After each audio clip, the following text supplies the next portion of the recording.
Bueno, chicos, ¿qué tal? Continuando con las clases de teoría de las relaciones internacionales, nos vamos a meter un poco en un texto de Sarkis, como bien lo dice la pizarra acá atrás mío, empezar a preguntarnos para qué sirven las relaciones internacionales, pero puntualmente, ¿para qué sirve el estudio teórico de las relaciones internacionales? Interrogante que se plantea comúnmente, y sobre todo a ustedes que están ingresando en esta área de, por primera vez, empezar a conocer un poco la introducción al análisis y al estudio de las relaciones internacionales. Sarkis lo que nos propone es que nosotros lo primero que tendríamos que tratar de lograr es identificar cuáles son las funciones de una teoría. Para eso Sarkis va a hablar de que hay tres funciones principales o primordiales que tiene una teoría. Primero, obviamente, la teoría tiene una función de explicación, claramente. Luego, la teoría va a servir como una guía de acción para el desempeño del sujeto cognoscente. Y tercero, generación de una propia identidad que le va a permitir también a esa teoría o esas teorías de las relaciones internacionales ingresar en el ámbito académico y científico. Y es interesante porque en ausencia de la labor teórica, que es aquella que nos va a permitir a nosotros organizar el conocimiento, el que estudia el fenómeno de las relaciones internacionales tiende por lo general a desconcertarse, a confundirse con mucha facilidad ante una multitud aparentemente inconexa de datos, de fechas, de nombres, de acontecimientos que parecen más producto de un azar que una progresión lógica y ordenada que nos permita a nosotros entender al objeto de estudio, a nuestro objeto de estudio, que en definitiva es la realidad internacional. Por eso que Sarkis y en general nos permitimos en estos primeros encuentros de la materia, es empezar a tratar de resolver para qué sirve el estudio teórico de las relaciones internacionales. Y la pregunta claramente no es del todo ociosa, para nada del todo ociosa. Seguramente se la hacen de forma recurrente la gran mayoría de los alumnos que por primera vez ingresan a un curso de teoría de las relaciones internacionales y empiezan a plantearse, bueno, ¿a qué se está refiriendo con teoría de las relaciones internacionales? ¿Qué es lo que vamos a ver? ¿Qué es lo que vamos a trabajar? En definitiva, ¿por qué no hablamos solamente de relaciones internacionales? ¿Por qué no vamos a los hechos directos? ¿Por qué tenemos que recurrir a la teoría? Una buena definición es que las teorías sirven, de hecho, como filtros mentales a través de los cuales nosotros vemos e interpretamos al mundo que lo rodea.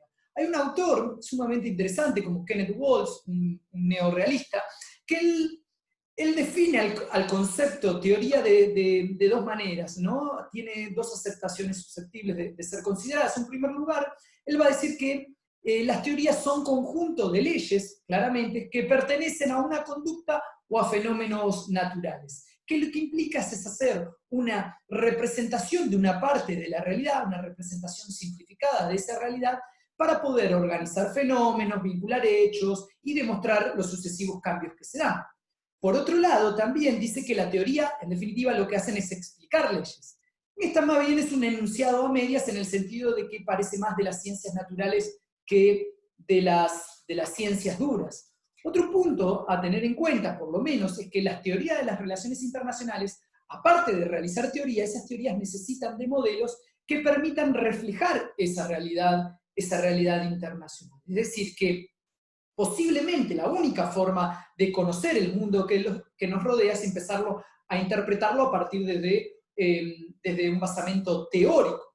Por un lado, ese modelo nos va a permitir a nosotros una representación simplificada de la realidad y por el otro lado nos permite la representación de una teoría. Es decir, que el problema puede surgir es cuando ese modelo y su teoría se alejan de la realidad. Ahora bien, nosotros tenemos que destacar que esa teoría no puede tener como mera finalidad una mera reproducción de la realidad, sino que lo que impone el estudio de la teoría es representar esa realidad a partir de una configuración que a nosotros nos permita comprender y determinar los comportamientos que pretendemos investigar, en este caso de nuestro objeto de estudio, que será la realidad internacional.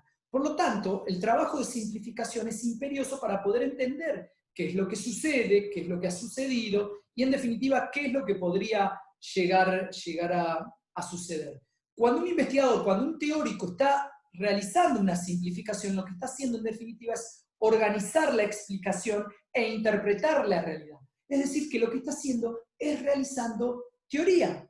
Esa teoría sí, evidentemente, y ese camino puede tomar diferentes caminos debido a que no siempre uno va a hacer, o cada teoría no va a hacer ese mismo procedimiento de simplificación, de organización y de interpretación. Pero sí que claramente la construcción teórica y metodológica que vimos en las clases pasadas es necesaria para poder decidir en qué casos uno se puede concentrar con el objetivo de tener una buena explicación, generar buenas ideas de explicación sobre las estructuras, sobre los acontecimientos internacionales, es decir, empezar a generar lo que aquí yo les nombro en la pizarra, una formulación teórica y la necesidad de construir teoría para poder explicar nuestro objeto de estudio. Eso nos va a determinar a nosotros cuál va a ser nuestro alcance, cuál va a ser el método y cuál es, en definitiva, el objeto de estudio de las relaciones internacionales y generar a partir de la discusión teórica que implica el análisis de las relaciones internacionales para Sarkin, un espacio de estudio común, ¿no? Donde las distintas teorías de las relaciones internacionales explican la realidad internacional desde sus distintos paradigmas, pero a partir de que tienen ciertos elementos, ciertos postulados, ciertos conceptos del cual no lo van a negar, ¿no? Y en cierto punto van a definir muchos de esos conceptos de la misma manera. Y ustedes me podrán preguntar, bueno, es muy interesante todo esto, profesor, pero ¿para qué sirve? O bien, ¿por qué es necesario hacer de manera específica un estudio teórico sobre la realidad internacional? Cuando bien nosotros podríamos sencillamente concentrarnos en hacer un análisis directo de los hechos. Aquí ya dejaríamos de ser un teórico de las relaciones internacionales para pasar a ser un analista de la realidad internacional, que bien eso lo podría ser un periodista en un programa de televisión. En definitiva, ¿por qué es tan difícil ponerse de acuerdo con respecto a la interpretación de los fenómenos, de los hechos que suceden en esa realidad internacional? Y mucho de esto también se debe, por lo menos para nuestra disciplina, en el desprecio, dice Sarkis, que han tenido grandes líderes políticos o que tienen muchos políticos. Y en el texto es interesante porque a Churchill se le atribuye de haber afirmado con vehemencia lo siguiente. Él decía que paso con alivio del ambiguo mar de la teoría y la causalidad al terreno sólido de los hechos y los resultantes. Y evidentemente, según esta cita de Churchill, la idea de que los hechos solo adquieren un significado cuando son analizados desde un sistema conceptual, es decir, cuando son analizados desde una teoría, nunca representó más que una suerte de alucinación personal. Más allá de esta referencia me parece sumamente interesante porque grandes líderes a lo largo de la historia han tenido, si se quiere, una guía, ¿no? un apoyo de algún gran pensador que de alguna manera entonces han tenido, si se quiere, una teoría que estaba guiando su labor, sin la cual sencillamente no podrían haber elaborado su propia narrativa, o por lo menos una narrativa medianamente ordenada sobre el objeto de estudio, ¿no? Muy difícil tomar decisiones políticas en materia de política exterior sin una guía de estudio que pueda permitir entender mejor esa realidad internacional y por lo tanto aplicar mejor esa política exterior. Y esa guía de estudio en definitiva es alguna clase de teoría. La mayor parte de los estudiosos en nuestra área reconocen obviamente que la realidad internacional como objeto de estudio, el sistema internacional, constituye un todo bastante y sumamente complejo, ¿no? Es decir, que es difícil que si encima eso es complejo, poder abordarlo sin un trabajo previo de clasificación, de división, de definición de los conceptos, de las categorías de análisis, capaces de permitir articular un discurso de manera significativa y con coherencia. Por lo tanto, por ejemplo, ¿cuál sería la explicación más significativa de los hechos que tratasen sobre el estudio del subdesarrollo, por ejemplo, el concepto de equilibrio de terror o equilibrio de poder? Es decir, para contestar ese tipo de interrogantes, siempre es necesario pararnos en algún esquema de análisis. Y ese esquema de análisis, en relación a lo que yo les acabo de plantear, varía totalmente si uno se está parando a partir de un esquema y de teorías que vienen más del marxismo o del liberalismo, si uno es más nacionalista o si uno es más mundialista en ese sentido. Entonces está claro que En ausencia de esa labor teórica que impone organización del conocimiento, aquel que está haciendo teoría de las relaciones internacionales tiende a desconcertarse, a confundirse con facilidad ante una multitud aparentemente inconexa de datos, de nombres, de acontecimientos. Ahora bien, esto no significa claramente que la realidad internacional, el sistema internacional sea lógico, sea racional, sea ordenado en sí y para sí de una única forma o de una única manera, ¿no? El sistema internacional es sumamente complejo, es sumamente dinámico. Solamente significa esto que para que nosotros podamos abordar alguna de las dimensiones de la realidad internacional y empezar a dotarla de coherencia, de racionalidad, de algún tipo de orden, el especialista, el teórico de las relaciones internacionales necesita de algún patrón de regularidad en ella. ¿Sí? ¿Para qué? Para que nosotros lo podamos configurar en nuestra propia mente, para poder así articular un discurso sobre la realidad internacional que nosotros estamos observando. Justamente lo que les estoy diciendo es que esto es lo que hace la teoría. Ordenar, en definitiva. Ordenar. El mundo de la teoría, para cualquier disciplina de las ciencias sociales y sobre todo para las relaciones internacionales, es complejo. En nuestra disciplina, vamos a ir viendo a lo largo de la cursada, esperemos que sea allá en vivo en la facultad, el mundo disciplinar de la teoría de las relaciones internacionales es sumamente amplio y difuso, y yo les puedo asegurar que en ocasiones solamente de verlo y solamente de presentarlo como lo estoy haciendo hoy, lamentablemente muchas veces nos va a quitar el apetito de querer aprender teoría de las relaciones internacionales. Pero sí, una buena manera de reflexionar sobre un tema en particular podría empezar siendo, o podría tener su inicio, a partir de empezar a generar algunos cuestionamientos esenciales. En definitiva, preguntarnos qué es una teoría, algo que hemos respondido, y qué papel juega en definitiva en el estudio de las relaciones internacionales, qué propósito persiguen las teorías para poder explicar esa realidad internacional, y qué características en definitiva tiene que tener una teoría para cumplir ese carácter en definitiva de teoría. A ver, la elaboración teórica necesita, ante todo, un buen sustento filosófico. Y acá sí que no se le puede escapar esto. Lo que significa un buen sustento filosófico es que debe aportar guías para resolver cuestiones de tipo ontológicas y epistemológicas.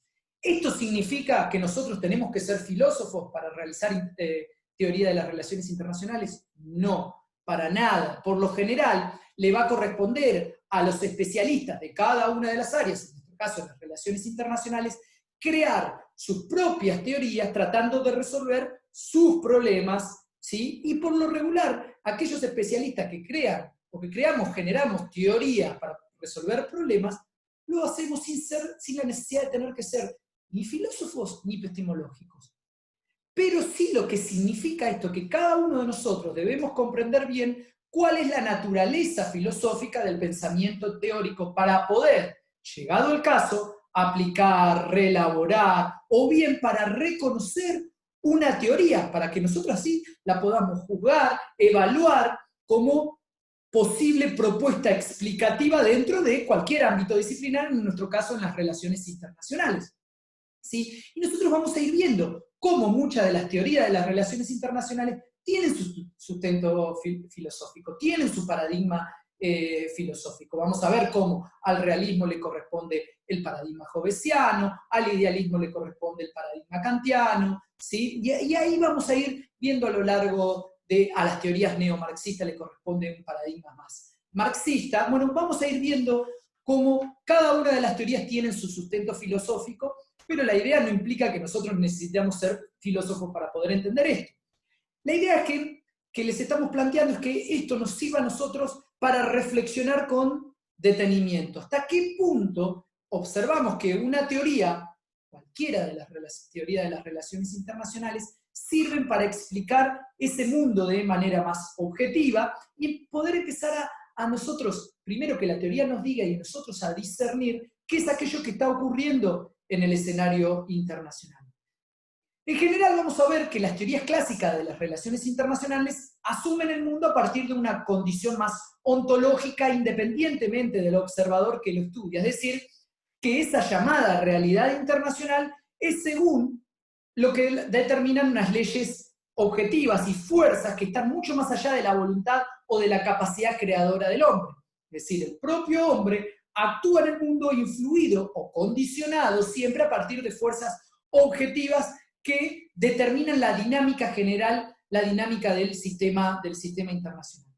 Esa temática de estudio es la que se inicia generalmente en los estudios, en las introducciones a las teorías de las relaciones internacionales. Obviamente que las relaciones internacionales han estado metidos por lo menos de la década del siglo XX en la evolución propia de las ciencias sociales. Y se empezó a plantear la idea de que los seres humanos somos constructores de nuestra propia realidad, sin la presencia opresiva de fuerzas objetivas o estructuradas a partir de un sistema internacional estanco, rígido, inflexible. Eso ha dejado de ser así. Es decir, que se empieza a cuestionar la idea misma de la objetividad de la realidad.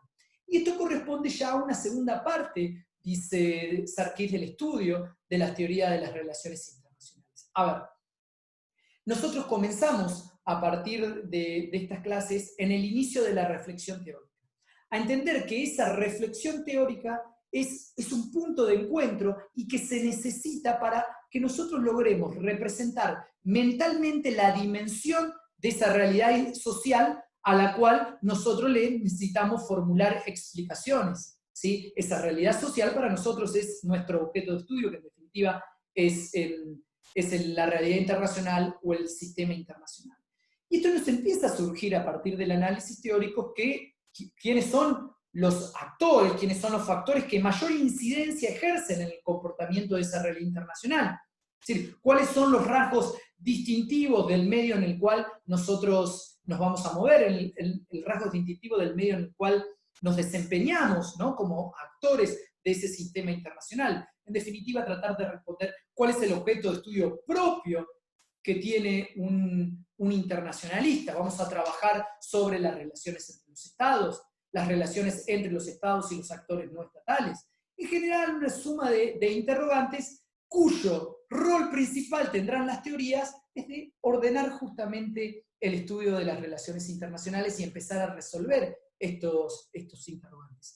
Y esto es de suma importancia porque implica además que no solamente nosotros estamos respondiendo a la identificación de nuestro objeto de estudio propio de las relaciones internacionales, sino que la teoría contribuye al desarrollo disciplinario, ¿no? Es decir, a la elaboración y a la generación de nuevas teorías de estudios para nuestro objeto de estudio. Es decir, que aquello que nosotros vamos a caracterizar como nuestro objeto de estudio, como la razón de nuestra disciplina, solamente puede ser susceptible de ser entendido a partir de un enfoque teórico. Y esto significa que conscientemente o inconscientemente nuestra propia percepción que nosotros tengamos del escenario internacional, de la realidad internacional, siempre se hace desde nuestro origen a partir de algún enfoque teórico, ¿sí? Entendiendo siempre ese enfoque teórico como un conjunto de supuestos fundamentales que a nosotros nos va a ayudar a vislumbrar y a comprender qué es ese escenario internacional, qué es aquello que estamos viendo, y sobre todo, cómo funciona, ¿sí? Y desde qué paradigma, en definitiva, nosotros vamos a abordar el estudio de las relaciones internacionales. Paradigma que, en definitiva, en términos de Kuma, algo que hemos hablado en la entrega anterior, es aquel que va a servir como una guía de estudio para poder entender a las relaciones internacionales.